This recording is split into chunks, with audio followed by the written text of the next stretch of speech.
26 अप्रैल के रोज जो था स्ट्राइक्स हुई, उसके बाद में लोगों को पुलिस वालों ने पकड़ना शुरू किया, गांधी जी को एंट्री को बेयर कर दिया गया। 10 अप्रैल के रोज जो था पुलिस ने अपना एक अटैक किया लोगों के ऊपर, बहुत खराब अटैक था, ठीक है। उसके बाद पीपल जो थे वो भी बहुत गुस्सा हो गए, उन लोगों ने जो गवर्नमेंट प्रॉपर्टी को डैमेज करना शुरू किया और अल्टीमेटली जनरल डायर को बुलाकर के कमांड दी गई और मार्शल लॉ पोस्ट किया गया। बार बार जनरल डायर बोल रहा हूँ, जनरल डायर आप जानते हैं कौन था, है ना, ठीक है। और उसके बाद में वही मिस हैपनिंग हुई जिसकी वजह से आप जनरल डायर को जानते हैं, है ना। भारतीय इतिहास का बहुत ही काला दिन था वो, है ना, Jallianwala Bagh massacre.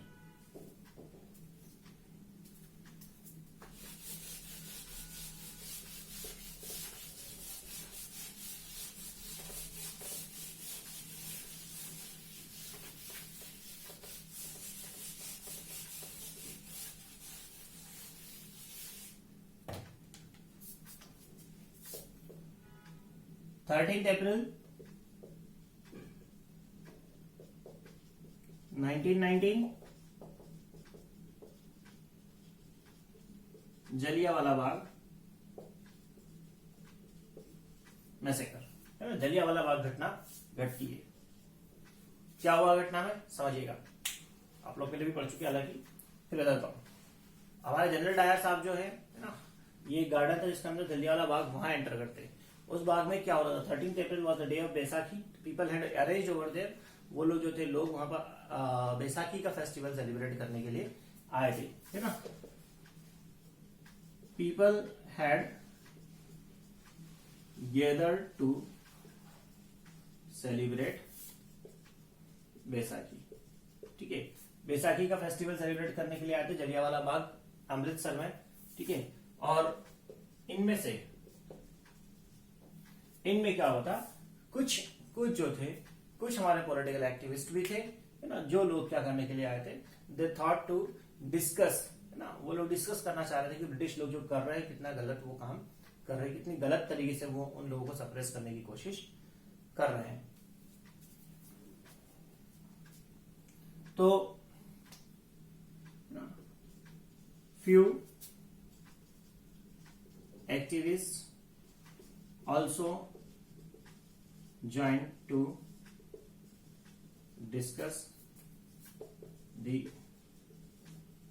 brutal actions of Britishers, ठीक है। अब क्या होता है साहब, जनरल डायर साहब एंटर करते हैं,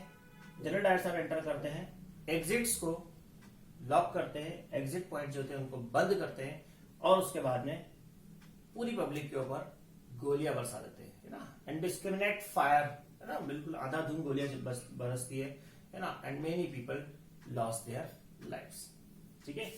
तो क्या किया ना, डायर साहब ने क्या किया, है ना, क्लोज द एग्जिट्स, है ना, ओपन फायर, है ना, एंड killed many people, ठीक है। ऐसा भी लोग बोलते हैं कि जितने लोग बोले गोलियों से मरे थे, उसके आसपास के लोग जो थे कुएं में कूद के सुसाइड कर गए थे, ठीक है। छोटे बच्चे, बड़े बुजुर्ग जो भी वहां पर इन्वॉल्व थे, क्योंकि it was a celebration going on of Baisakhi, तो definitely children were also there, तो किड्स वर आल्सो देयर। बहुत सारे लोग मारे गए, है ना। और जनरल डायर साहब का ऐसा सोचना था कि he had done this action only to teach a lesson to the Indians, है ना। He wanted to teach a lesson कि भैया देखो, अगर आप लोग हमारे खिलाफ रिवॉल्ट करोगे, कुछ भी किसी भी तरह का मूवमेंट चलाओगे, तो हम तो इस तरह से जवाब दे सकते हैं। इज दिस क्लियर, है ना। तो अगर जलियांवाला बाग मैसेकर पे क्वेश्चन आता है तो आप ये 3 पॉइंट लिखेंगे, ठीक है। और अगर रॉलेट सत्याग्रह है तो हम लोग वो वाले जो पॉइंट पढ़ते आ रहे थे उसके साथ में इसको इन्वॉल्व करते हुए चलेंगे। इज दिस क्लियर, ठीक है। अब आगे क्या हुआ साहब, इसके बाद में चूंकि इंडियंस जो थे ना, तो दे न्यू दैट, उनको गांधी जी ने सिखाया था कि जब कोई एक गाल पे मारे तो दूसरा गाल आगे कर दो। लेकिन वो भी मुन्ना भाई के तरीके थे, अपना मुन्ना भाई एमबीबीएस वाला, तो उनको भी ये थोड़ी ना पता था कि जब दूसरे गाल पे मार दे तो क्या एक्शन लेना है। So when these Britishers did this ridiculous action of Jallianwala Bagh massacre, so ultimately all the people, all the political activists, all those people who have joined this satyagraha, they became much violent. their actions were now very high, extremely violent actions. बस जहां वो police वालों से भिड़ जाना, खून खराबा, ये वो ना, आगजनी कर देना, ठीक है, तो ये सब चीजें करने लगे। जनरल डायर इस चीज को जानता था कि ऐसा होगा, इसलिए उसने अपने एक्शंस और ज्यादा हार्श किए, ठीक है, and he responded very brutally, ठीक है। तो people were forced to bow down and salute sahibs, है ना। तो ब्रिटिश लोगों ने क्या कर दिया, रूल बना दिया भैया कि जो से भी ब्रिटिश आर्मी वाले जा रहे हैं, सोल्जर्स जा रहे हैं, आपको बस उनको झुक के सलाम करना है, ठीक है, और नहीं करोगे तो पिटाई लगेगी, ब्रिटली आपको ट्रीट किया जाएगा, ठीक है। उनसे शूज क्लीन करवाए जाने लगे, ठीक है ना। मतलब बहुत ज्यादा गंदा, बुक मतलब दिया भी नहीं है कि ब्रिटिश ने इस हद तक गिर गए थे कि ब्रिटिश लोग थूक देते थे, बोलते थे कि साफ कर, they treated the Indians in that way, समझ आ रही बात। तो ये बहुत ज्यादा होने लगा, जगह जगह पर लोगों को मारा जाने लगा, जगह जगह पर पीटा जाने लगा लोगों को, है ना। और ये सारी बातों से जो थे पीपल एंड ब्रिटिश ना, दोनों के बीच में जो थे कॉन्फ्लिक्ट्स बढ़ने लगे और वायलेंस बहुत ज्यादा ग्रो हो गया, है ना। सीइंग ग्रोइंग वायलेंस,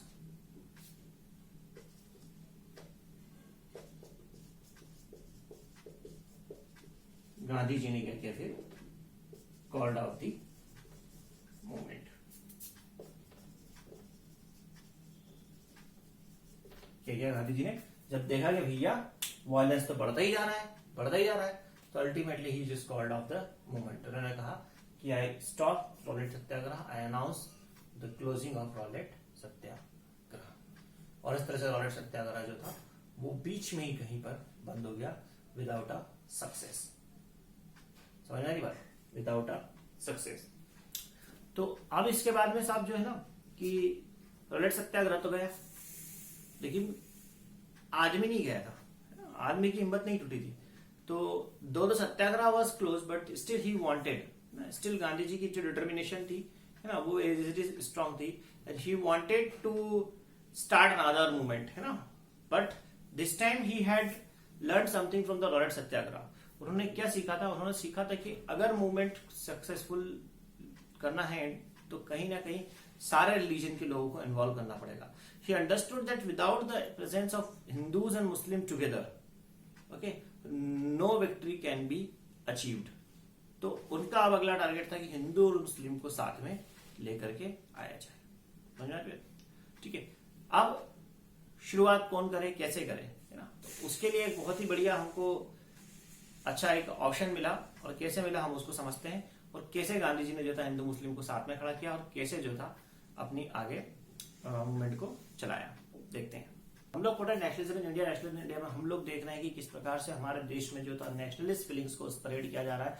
हम लोगों ने वर्ल्ड वॉर 1 देखा, वर्ल्ड वॉर 1 के बाद जो हमारे यहाँ पर घटनाएं घटी, उसके जो इम्पैक्ट इंडिया पर आए वो हम लोगों ने देखे। उसके बाद में हम लोगों ने देखा कि रॉलेट एक्ट, उसके बाद हम लोगों ने देखा गांधी जी की एंट्री इंडिया में जब हुई, उसके बाद में गांधी जी ने क्या क्या क्या उनके तीनों जो मूवमेंट जो थे, चंपारण, खेड़ा और अहमदाबाद वाले हम लोगों ने देखे।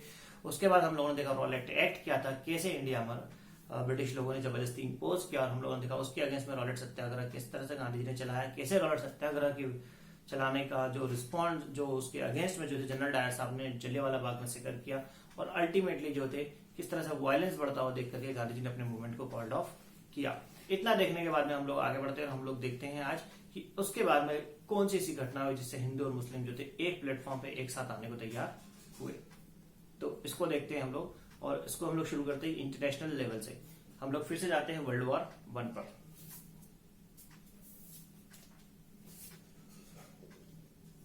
वर्ल्ड वॉर 1 में आप लोगों को पता ही है कि ऑटोमन टर्की की हार हो गई थी, है ना।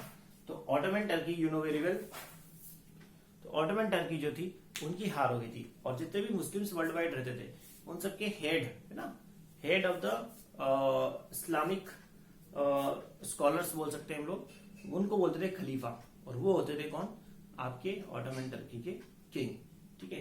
तो खलीफा मतलब ऑटोमन टर्की के किंग, मतलब सारे मुस्लिम्स के मास्टर बोल सकते हैं आप, ये हेड बोल सकते हैं। तो क्या होने लगा कि जब साहब वर्ल्ड वॉर 1 एंड हुई, तो आप लोगों को पता ही होगा कि एक ट्रीटी साइन हुई जिस ट्रीटी में जर्मनी के ऊपर बहुत ही ज्यादा सप्रेसिव मेजर्स लिए गए ना, आप लोगों ने पढ़ा था क्लास 9 में। तो वो जर्मनी के ऊपर जितनी खतरनाक ट्रीटी प्लान करके डाली थी, इम्पोज की गई थी, वैसा ही एक अफवाह उड़ी, र्यूमर उड़ी कि कहीं ना कहीं बोले European countries they are planning to impose such a harsh treaty on Turkey also. ठीक है, लोगों को लगा बोले ये कि इस तरह की ट्रीटी जो है, इस तरह का जो बोले सप्रेसिव मेजर जो है ऑटोमन टर्की के साथ भी होने वाले हैं। तो ऐसे ना हो इसलिए क्या करने लगे, ऑल ओवर वर्ल्ड के सारे मुस्लिम जो थे कहीं ना कहीं कनेक्ट होने लगे और अपने लिए ऑर्गेनाइजेशंस बनाने लगे और तैयारी करने लगे कि अगर इस तरह की कोई घटना घटती तो they all will come together to support Ottoman Turkey. समझ आई बात? तो इस तरह से जब लोग करने लगे तो ये जो प्लानिंग हो रही थी लोगों की, जो लोग जुड़ रहे थे आपस में कनेक्ट कर रहे थे, तो ऑब्वियसली बात है इंडिया में भी कनेक्ट हुआ। ठीक है, तो और वर्ल्ड वॉर 1 के बाद की घटना है। ठीक है, rumors were there about a harsh treaty to be imposed on Ottoman Turkey। ठीक है, तो to support the head of Islam, that is Khalifa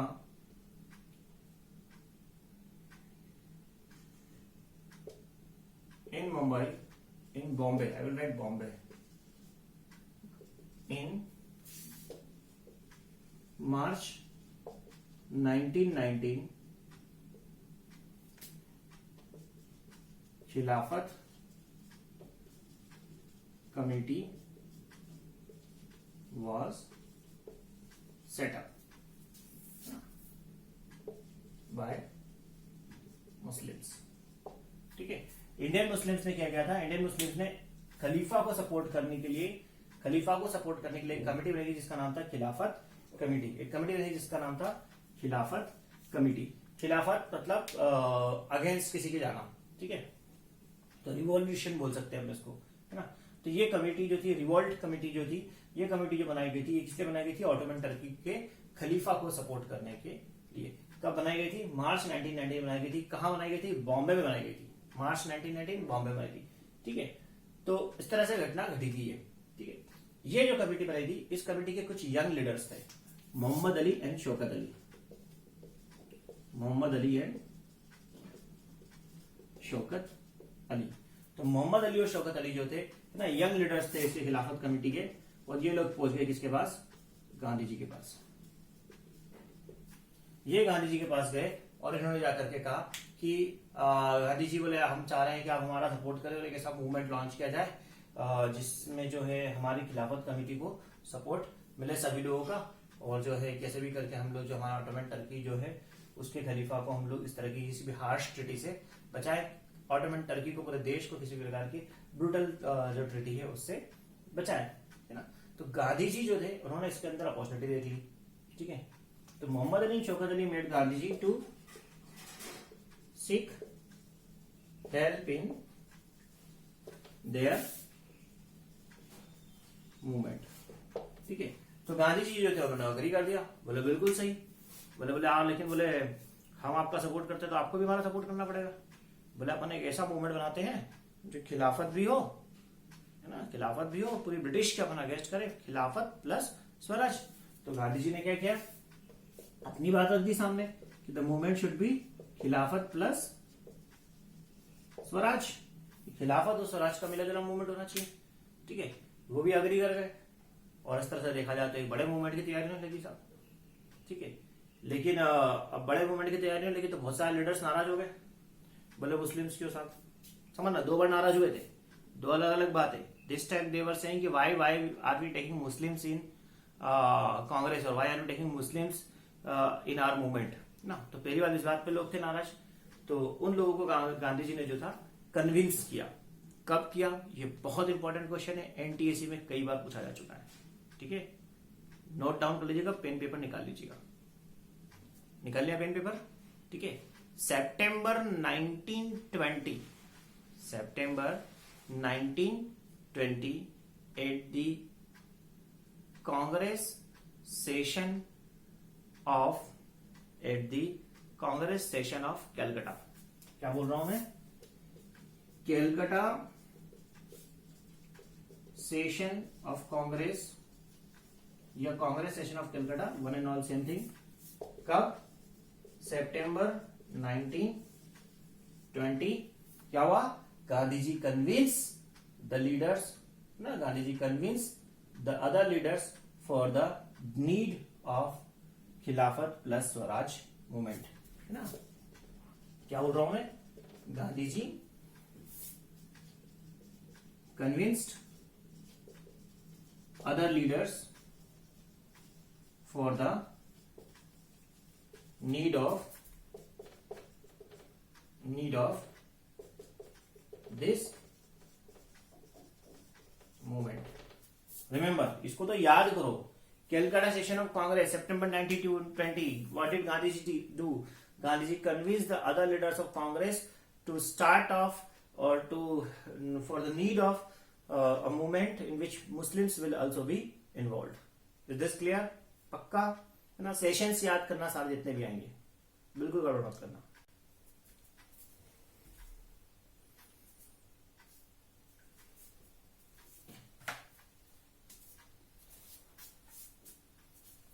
आगे बढ़े हम लोग। फिर क्या हुआ? हमारे यहाँ पर हेडिंग खत्म होती है। अब हम पढ़ेंगे कि वाई नॉन कॉपरेशन। आपकी बुक में पेज नंबर 56 पे एक हेडिंग दी हुई है, वाई नॉन कॉपरेशन।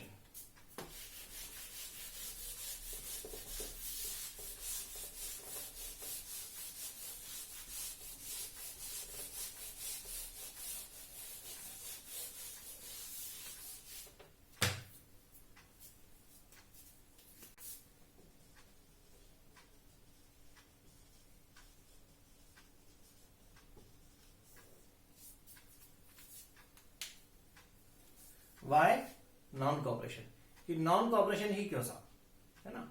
तो गांधी जी ने अपनी किताब लिखी थी हिंद स्वराज 1909,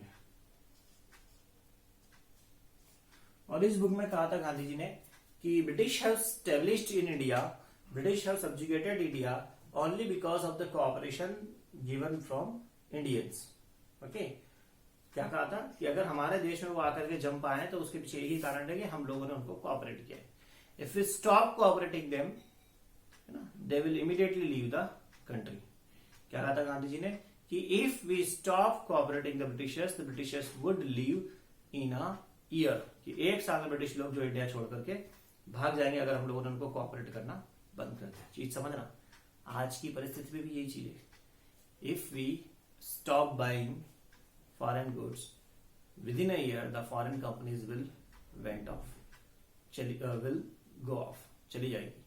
और फॉरेन कंपनीज चली गई तो डेफिनेटली स्वदेशी जो हमारी इंडियन कंपनीज है उनका मार्केट बढ़ेगा, सेट होगा। ठीक है, खैर ठीक है, हम वापस पॉइंट पे आते हैं। तो what did Gandhi ji said कि British have subjugated India with our cooperation. If we stop cooperating them, they would leave India within a year। यह बात गांधी जी ने अपनी पुस्तक हिंद स्वराज में कही थी। ठीक है, और ये भी कहा था साथ ही साथ कि non cooperation is required, that is why. इसीलिए नॉन कॉपरेशन जरूरी। ये क्वेश्चन आता है कि why non cooperation is required, तो non cooperation is required because of this thing, because of what Gandhi ji said ना। क्लियर है ना। तो गांधी जी क्या रिक्वेस्ट कर रहे थे लोगों से? Gandhi ji started requesting the people कि भैया जो भी गवर्नमेंट आपको टाइटल्स मिले हैं, है ना, सारे सरेंडर कर दो। जो भी डेजिग्नेशंस मिली है सब सरेंडर कर दो। जो भी पोस्ट मिली है सब सरेंडर कर दो। और गांधी जी चाह रहे थे लोगों से कि जितना आप ज्यादा अपोज कर सकते हो करो, है ना। तो व्हाट डिड ही रिक्वेस्ट, है ना, requested all to surrender the titles, post, resign from British jobs etcetera. These were Gandhiji's demand कि हम लोग अगर प्रोसेस में करेंगे ना, शुरुआत में टाइटल सरेंडर करना, उनकी कोई बात नहीं मानना, उसके बाद में उनके प्रोडक्ट्स खरीदना बंद करना, तो धीरे धीरे कहीं ना कहीं जो है अंग्रेजों को अकल आने लगेगी और वो धीरे धीरे या तो हमारे से लीनियंट हो गए या हमारा देश छोड़ करके चले जाएंगे। तो दिस वाज गांधीजी's थॉट। तो वो अपनी थॉट प्रोसेस पे धीरे धीरे इस मूवमेंट को चलाते थे। And what did he request all the people, he requested that all should happen with non violence. कहीं भी वायलेंस नहीं होना चाहिए साहब, बिल्कुल नॉन वायलेंटली हमें सारे काम करना है, ठीक है। पूरी समर, ये हम लोग बात कर रहे हैं समर के सीजन में, पूरे गांधी जी 1919 में पूरे समर में जो गांधी जी लोगों से रिक्वेस्ट करते थे, शौकत अली मोहम्मद अली साहब के साथ में घूम रहे हैं, खूब ज्यादा रिक्वेस्टिंग की गई। अब आपके नवंबर 1919 में जो थे इलेक्शन होने थे, ठीक है। तो बहुत सारे कांग्रेस के लीडर जो थे वो इलेक्शन में टेक पार्ट करना चाहते थे। उनको लगा कि गांधी जी का ये जो मूवमेंट है ना, जो लॉन्च करने वाले हैं खिलाफत प्लस स्वराज, कहीं ना कहीं बोले गड़बड़ कर देगा बोले। तो उन्होंने गांधी जी से रिक्वेस्ट किया, बोले कि यार we are not in support of you, we want to take part in the election. तो they were waiting for the election, है ना। क्या बोल रहे हैं कि many Congress leaders did not show interest due to elections which were to take place in November 1920। तो ये नवंबर 1920 में जो इलेक्शन होने थे उसके लिए लोग जो थे गांधी जी को सपोर्ट नहीं करते। वो सारे लोग जो थे बोले यार, बोले हम बोले कांग्रेस बोले इसमें इन्वॉल्व नहीं चाहिए। तो कांग्रेस में टसल चल रही थी। सब leaders wanted to take part, some leaders wanted to go with non-violent steps of Mahatma Gandhi, other leaders were there who did not want to go with Mahatma Gandhi। समझ आ रही बात। तो ये बातें थोड़ी सी टसल चलती थी, लेकिन अल्टीमेटली क्या हुआ, दिसंबर 1920 में जब इलेक्शन नहीं हुए होंगे शायद से, तो दिसंबर 1920 में, है ना, all leaders agree to launch what, non cooperation Khilafat movement. क्या हुआ साहब कि दिसंबर 1920 में सारे लीडर्स ने हाँ कर दी, बोले चलो शुरू करें बोले अपन खिलाफत मूवमेंट, और सब लोग जो नॉन कोऑपरेशन खिलाफत मूवमेंट के सपोर्ट में आकर के खड़े हो गए। ये कहां पर हुआ था, नागपुर में। कहां पर हुआ था, नागपुर में। हाँ, तो what we call it, Nagpur session of Congress. क्या बोलेंगे हम लोग इसको,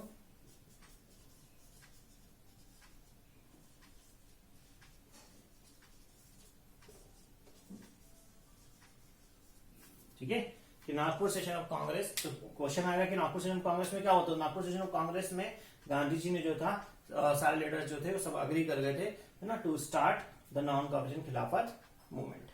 the entire Congress was in favour of Gandhi ji. Clear है। एंड दिस इज हाउ शायद से जनवरी 1921 में हमारा non cooperation Khilafat movement start हुआ। क्लियर है। Thank you.